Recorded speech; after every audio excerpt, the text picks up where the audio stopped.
punya alasan khusus kenapa mereka berlangganan di aku gitu.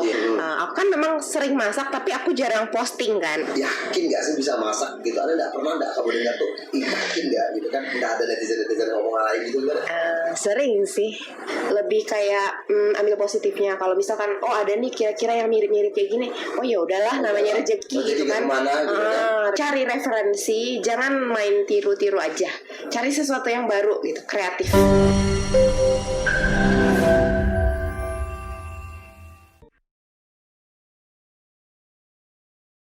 Sibuk apa sih kok main HP terus? Bentar lagi ada orderan. Orderan? Iya, aku balas chat dulu ya. Lagi ada orderan masuk. Aku forward ke staff aku dulu. Bisnis apa gitu, bisnis online? Iya, aku sambil kerja sambil bisnis online juga. Yang aku jual itu makanan. Nah, kebetulan makanan aku itu bisa dipesan secara online. Jadi terima delivery online. Jadi kalau misalkan kita lagi mager-mager, hujan gitu kan, lapar, tapi mau keluar ya, jadi terima delivery. Delivery kuliner juga? Iya. Emang kuliner apa emangnya? Kayak snack gitu sih, ayam gunting. Ayam gunting? Aduh, baru dengar juga ayam gunting. Ayam gunting crispy. Itu bisnis kecil-kecilan aku. Sebelum aku tanya lebih jauh lagi, lebih kepo lagi. Ya. Namanya siapa sih Mbak? Nama aku Ivani. Biasa teman-teman panggilnya Fani. Fani. Gitu ya. Fani di Bengkayang tinggal di mana? Aku tinggalnya di kalau di rumah orang tua itu di BRC. Tapi kalau di rumah sendiri itu di Rangkam. Di Rangkam? Iya. Berarti masih single berarti ya? Masih. Berarti udah punya rumah sendiri? Iya. Udah punya rumah sendiri, single ya? Dan juga ada bisnis kuliner juga gitu ya? Iya. Berarti boleh ya? Boleh apa nih? Boleh kenalan. Oh iya, boleh dong. Supaya aku bisa pesan kuliner. Siap. Apalagi ayam gunting gitu kan? Iya. Ayam panggang, ayam gunting. Penasaran juga sih sebenarnya ya. Iya. Udah lama tuh bisnis itu? Baru dari 2020, itu pas di awal pandemi. Pas pandemi ya? Karena beresiko besar ya itu ya. Karena waktu itu prinsipnya aku tuh cuma pengen survive aja gitu. Pengen survive di tengah-tengah pandemi. Karena kan aku itu salah satu orang yang terdampak dari pandemi itu sendiri. Which is aku di PHK dari company di mana aku bekerja gitu. Aku kerja di Jakarta sebelumnya. Sebelum kuliner itu kerja di Jakarta. Betul. Di mana tuh? Aku kerja di Jakarta di satu e-commerce yang lumayan punya nama ya. Nah kayak gitu. Terus awalnya gak langsung di PHK. Awalnya tuh aku kita tuh ditaruh di rumah masing-masing alias WFH dulu. Work from home itu untuk beberapa bulan. Setelah itu baru ada restrukturisasi perusahaan, baru kita di PHK gitu. Jadi gak langsung. Kalau ngomong emangnya Fani aslinya orang mana sih? Aku aslinya orang Bengkayang. Orang Bengkayang? Berarti SD-nya di mana? Dulu aku SD-nya sempat di Serukam, lalu pindah juga ke Singkawang. Berarti SD Serukam, SMP-nya di sini. Di Bengkayang. SMP mana? SMP 1. SMP 1 negeri ya. SMA? Sama SMA negeri. Terus lanjut lagi? Ya, kuliahnya di Bandung. Kuliahnya di Bandung ya. Itu di mana tuh, kampus apa? Kampus swasta sih. Swasta. Karena kerjanya kemarin di Jakarta itu alirannya kemana? Sebenarnya gini, aku tuh kan dari zaman aku sekolah itu udah suka bisnis kecil-kecilan. Karena motivasinya cuma nyari uang jajan tambahan. Itu. Lalu ternyata pas udah kuliah doyan nih nyari sambilan-sambilan gitu kan, nyari uang jajan tambahan. Karena kan kalau ngandelin kayak kiriman dari orang tua tuh rasanya kayak gimana gitu ya. Iya, kita juga bisa orang tua juga. Maksudnya orang tua ngasih segitu ya udah berarti jatahnya segitu gitu kan. Kalau misalkan kita pengen lebih ya udah kita usaha sendiri dong gitu. Lalu karena emang aku dari sekolah udah doyan dagang-dagang kecil, jadi berlanjut sampai ke kuliah.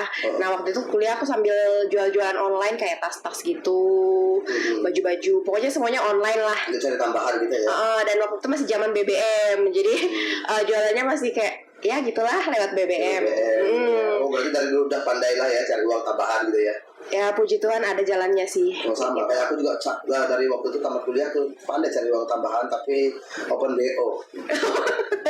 Apa BO apa tuh? Bimbingan online. Oh, bimbingan online. Oh, Iya betul kan bimbingan online ya. Nggak salah sih. Jangan dikocok ya. Betul ya. Siap. Kebetulan Fani udah kayak gitu, tapi sesuai dengan jurusan kuliahnya juga kali. Sebenarnya agak banting setir ya, karena kan kuliah aku itu jurusannya kesehatan. Cuman kan kalau memang apa ya, orang tuaku juga ininya kesehatan, backgroundnya ya. Kesehatan, tapi kan bisnis juga kan. Jadi ya gak ada salahnya menurut aku gitu loh. Benar sih, kawan aku juga banyak kok. Biasanya dia di bidang, misalnya di bidang ekonomi, sekarang kerjanya di bengkel. Ya betul, tidak ada sambungnya juga kan. Iya. Kerja di bengkel nggak boleh tawar-tawar. Tidak boleh naikkan lagi gitu kan. Agak mafia dikit. Bisa. Curhat lagi ya? Curhat banget. Lebih ke curcol sih. Iya, oh gitu ya Mani ya. Iya. Jadi sekarang itu kerja tetap udah ada juga. Iya. Kemudian ada bisnis sampingan juga, kuliner ya. Iya, kuliner sekarang itu udah pakai online juga ya? Iya, online. Lebih kemana tuh menu utamanya? Sebenarnya kan gini, online itu kan keuntungannya salah satunya itu menghemat sewa tempat. Benar. Biaya untuk sewa tempat. Iya. Yang kedua lebih fleksibel aja. Iya. Yang ketiga aku juga aku yang jalanin sendiri, jadi aku yang kontrol sendiri semuanya, jadi ikut aturan aku sendiri kayak gitu-gitu. Jadi kenapa aku milih usaha kuliner online, yaitu karena aku nggak mau ada ikatan atau aku kerja di bawah tekanan kayak gitu. Maksudnya ini kan cuman sampingan, jadi aku nggak mau apa-apa itu jadi beban gitu loh. Iya, kalau kita lagi sibuk pun nggak bisa buka pun tidak apa-apa. Betul. Jadi ya santai aja gitu. Ya, santai. Jadi apa sih inspirasi Fani pengen buat kuliner? Karena kan gini, kalau misalkan kita nih ada di kota kecil gitu ya, kota kecil, dan saat kita pengen makan sesuatu pilihannya tuh nggak banyak. Nah, jadi aku itu kepikirannya buat bikin pilihan lain gitu loh. Ya, ada menu lain. Ada sesuatu yang beda gitu. Jadi kalau misalkan orang pengen ini pengen itu, oh iya nih masih ada option lain gitu. Jadi nggak cuma menunya itu aja gitu. Bosan kan. Terus kenapa aku milih jualannya itu makanan tapi cemilan? Karena aku tuh tipe orang yang nggak suka diburu-buru. Jadi kalau misalkan orang lapar, itu kan biasanya pengen pesan makanannya itu serba cepat. Pengennya kalau pesan sekarang datang sekarang gitu. Nah sementara aku tuh nggak bisa kayak gitu, jadinya oh ya udah jual cemilan aja santai. Kalau orang makan cemilan ini kan ya di tengah-tengah ya, dibilang lapar ya lapar, dibilang lapar banget ya nggak juga gitu. Pengganjal aja, jadi nggak yang diburu-buru pastinya. Oh berarti menu utamanya ini apa sih? Katanya agak ciri khasnya ada nih. Menu utamanya itu ayam gunting crispy. Ayam gunting crispy ya? Iya. Itu model kuliner gimana sih? Itu makanan berat atau makanan ringan ya? Sebenarnya nah itu dia, dibilang berat nggak berat banget, dibilang ringan juga ya ayam gitu kan. Ayam goreng biasa, ayam filet terus digoreng crispy, terus ada toppingnya macam-macam. Oh, ada toppingnya macam-macam. Iya. Berarti kayak ayam crispy bisa dimakan hanya gitu doang. Iya. Atau kalau makan berat ya pakai nasi gitu ya. Iya, kalau mau makan berat pakai nasi. Bisa juga berarti ya pakai nasi ya. Aku ada menu yang buat nasi sih, ayam geprek ada. Ayam geprek sambal matah. Terus aku juga sambil terima catering. Gitu. Oh, cateringan juga terima ya? Iya, cateringan. Karena kan biasa kalau dari instansi atau kantor-kantor tertentu gitu, mereka langsung borongan ya. Iya, kadang untuk makan siang, kadang untuk rapat, ada meeting gitu ya. Iya. Nah, itu biasanya aku prepare H-1 gitu. Jadi kalau misalkan terima orderan H-1, aku udah prepare, besokannya aku belanja pagi. Jadi aku sempetin masak dulu, udah clear semuanya, baru aku bisa sambil ngantor gitu. Oh, berarti itu semuanya yang masak itu Fani juga atau ada karyawan lain? Aku punya karyawan, beberapa karyawan itu cuman buat bantu-bantu kayak bantu bersih-bersih sama bantu kayak siap-siapin bahan-bahannya. Ya, packing-packingnya gitu ya? Ya betul, yang kayak gitu doang. Tapi kalau masak aku sendiri. Sendiri? Belajar masak dari mana emang? Belajar masak karena keadaan. Keadaan? Iya, karena kan dulu kuliahnya itu ngekos ya. Iya. Jadi kalau pengen makan apa-apa pasti selain beli ya Masak sendiri gitu, selain hemat ya gitu deh. Dan juga kan karena di rantau jauh dari orang tua, jadi kalau mau makan macem-macem tuh rada-rada susah ya. Pengen makan masakan rumah, masa mau di warteg-warteg terus bosan. Jadi mulai belajar masak pelan-pelan, lama-lama terbiasa jadi suka gitu. Jadi masak itu kayak refreshing aja sih. Iya, salah satu ibaratnya kayak hobi juga gitu kan, karena hobinya masak jadi ada waktu kosong mungkin coba masak dengan inovasi terbaru, mungkin pengen masak ini, makan ini mau coba-coba, akhirnya udah tahu, kemudian bisa jadi untuk bisnis usaha juga sampingan. Iya. Gitu. Sebenarnya lebih ke menyalurkan hobi sih. Hobi ya. Tapi kalau hobinya bisa dibayar, kenapa enggak? Gitu. Benar. Ya. Hobi yang menghasilkan ya. Sebenarnya setelah aku itu ada beberapa yang mirip-mirip. Ada yang mirip, tapi beda rasa. Beda dong pastinya. Iya, karena masing-masing kan punya menu sendiri ya. Betul. Setelah aku itu ada yang mirip, cuman ya nggak apa-apa gitu. Berarti kan aku udah berhasil menginfluence orang buat menciptakan sesuatu yang baru atau inovasi-inovasi lain. Benar. Gitu kan. Jadi ya orang-orang yang penikmat kuliner bisa punya banyak option lagi buat jajan. Iya, jadi kita tuh jadi inspirasi orang-orang gitu ya. Jadi kita juga sebagai pemilik bisnis tuh apa ya, jangan kayak ngerasa dongkol aja gitu. Lebih open minded, lebih kayak ambil positifnya. Kalau misalkan ada nih kira-kira yang mirip-mirip kayak gini, oh ya udahlah, namanya rezeki gitu kan. Rezeki nggak kemana. Dan apa namanya, kita juga udah punya pelanggan-pelanggan yang udah ngerti lah sama kualitasnya. Iya, udah tahu kita gimana gitu. Jadi dan suka lidahnya sesuai dengan kulinernya kita. Why not gitu kan? Jadi serah gitu kan. Benar sekali. Dan kemudian tuh ayam gunting, ini kan juga baru dengar nih ayam gunting. Itu tuh sebenarnya masakannya lebih ke arah gimana? Ayamnya pakai tepung atau gimana? Iya, ayam goreng tepung. Jadi ayamnya itu difilet dulu, terus dimarinasi dengan bumbu-bumbu kita. Udah gitu baru digoreng dengan tepung. Baru nanti ada toppingnya gitu. Jadi kalau ayamnya digoreng itu berarti dengan tulang-tulangnya juga gitu? Filet. Udah daging aja gitu ya? Daging aja. Berarti dipilih gitu ya? Ya. Agak ribet gak? Enggak juga sih. Kalau terbiasa nggak? Kalau udah terbiasa, mungkin pas awal-awal ya kayak agak ribet gitu. Misahin lagi tulang-tulangnya gitu loh. Dan juga harganya pun sebenarnya lebih mahal di sini. Nah, tantangannya di situ. Harga ayam yang nggak stabil, terus karena harganya itu tadi nggak stabil, jadi kita pun kadang mau naikin harga tuh bingung gitu kan. Mau naikin harga buat pelanggan tuh gimana gitu. Jadi mau nggak mau kita bikin inovasi baru lagi. Si tulangnya itu bisa kita manfaatin buat apa gitu, entah kuah kaldu kayak apa kayak sop gitu ya. Gitu. Jadi segala tentang ayam itu diberdayakan lagi gitu loh. Tulang-tulangnya tadinya nggak kepake, kita pakai buat apa nih? Tulang gitu ya. Lebih ke dimanfaatin sih. Iya, biar artinya dua-duanya tulang bermanfaat, dagingnya bermanfaat. Betul. Kan sayang sekali kalau tulangnya dibuang. Gitu. Iya. Nah, makanya dari itu selain aku jual cemilan juga, aku bikin menu-menu lain gitu loh. Ada lagi menu pendukung lainnya. Ada. Tapi kayak menu utamanya tuh memang si ayam gunting ini pencetusnya gitu kan. Karena kan aku ngambil franchise-nya tadi itu ayam gunting, tapi aku bikin menu-menu baru lagi karena kan banyak peminat yang nanya, "Kak, ada menu nasi nggak?" kayak gitu-gitu. Terus aku juga kepikiran karena banyak yang nanya, kenapa nggak aku bikin menu itu juga gitu kan. Jadi bikin sesuatu yang baru lagi gitu loh. Menu pendukungnya itu apa aja sih, Mak? Ayam geprek sambal matah. hampir sama mata. Kemudian terus nasi kikil mercon. nasi kikil mercon ya, unik-uniknya semuanya. Itu lebih ke musiman sih, kayak karena kan kikil nggak selalu ada kan di sini. Kadang kalau ada aku bikin, kalau nggak juga enggak gitu. Juga untuk permintaan juga. Terus nasi kuning Manado. Nasi kuning Manado. Nasi kuning Manado juga musiman karena kan aku pakai ikan. Kadang aku pakai ikan tongkol suwir. Kadang kalau ada itu pakai cakalang. Cakalang itu apa sih? Ikan cakalang itu ikan yang diasap. Itu masaknya itu diasapin gitu. Ya. Jadi ikannya itu emang udah ready gitu, udah bawaan dari sana ikan asap gitu. Udah aku pesan gitu. Oh, berarti termasuk ikan yang udah jadi gitu ya. Itu khasnya Manado ya.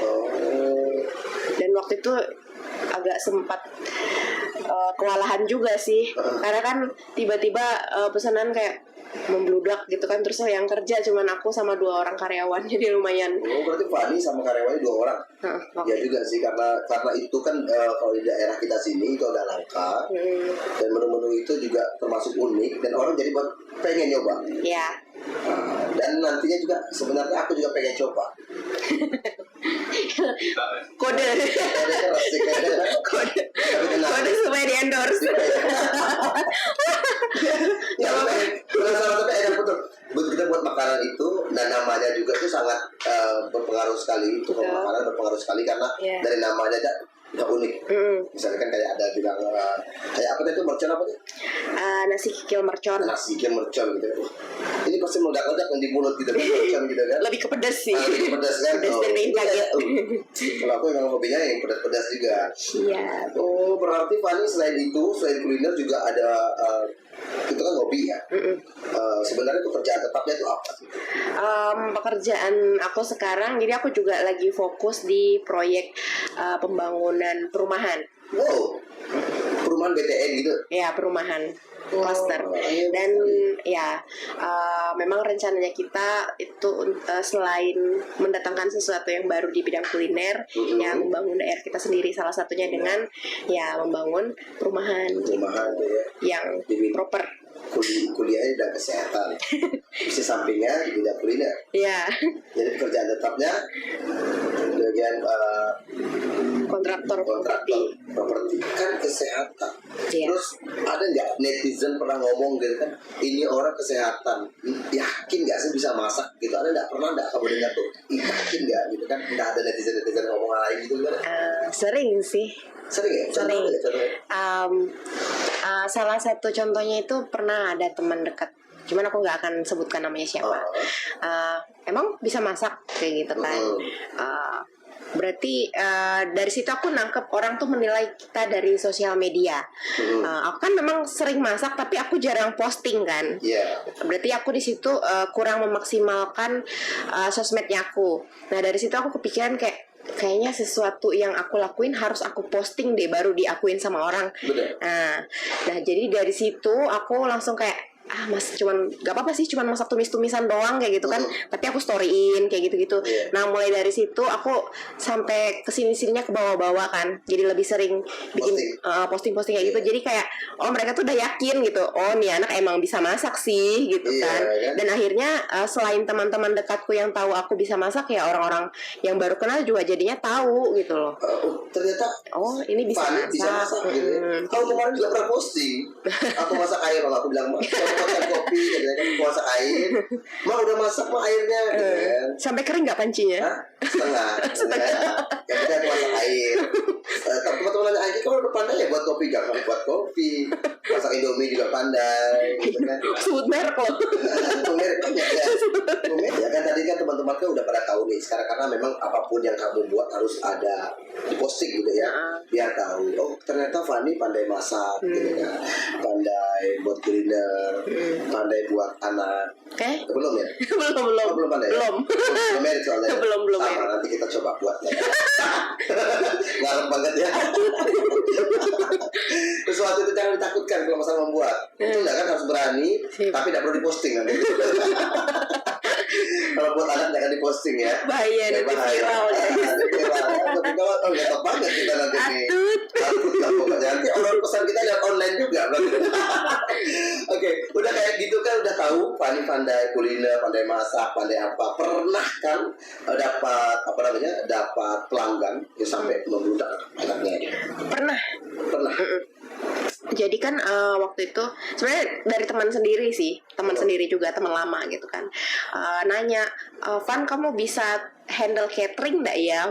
Waktu itu sebenarnya aku belum kepikiran buat merambah ke catering, cuman karena dia nanya, oh kenapa nggak nih, ada kesempatan gitu. Dalam skala berapa ya? Aku bilang mau berapa porsi? Aku bilang untuk berapa puluh.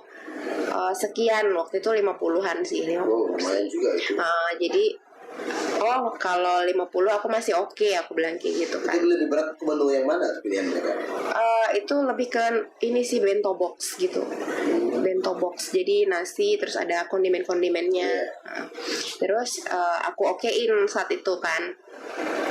Pertimbangan aku karena aku juga karyawannya kan baru 2 orang, terus yang masak juga aku sendiri, jadi kalau masih segitu mungkin masih oke, masih sanggup ya.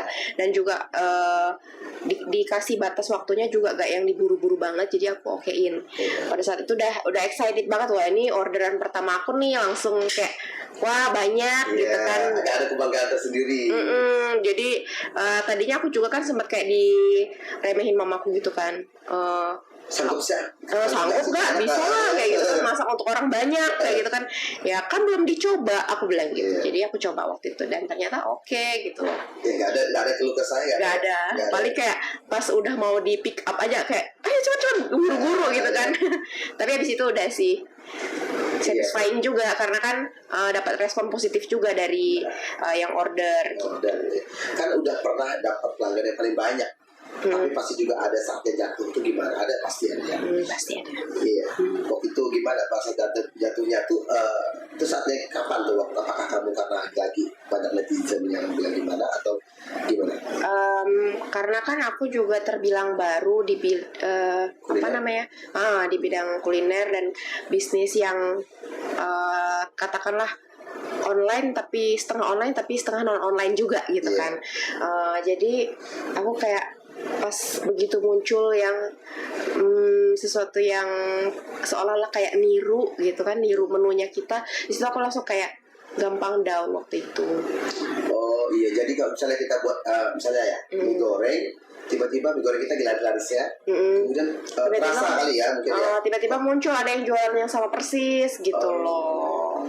Padahal kan sebelum-sebelumnya nggak ada. Kayak waktu itu aku pernah jualan nasi pandan, nasi ijo. Nasi pandan ya? Nasi ijo. Waktu itu sempat ada di menu aku nasi ijo.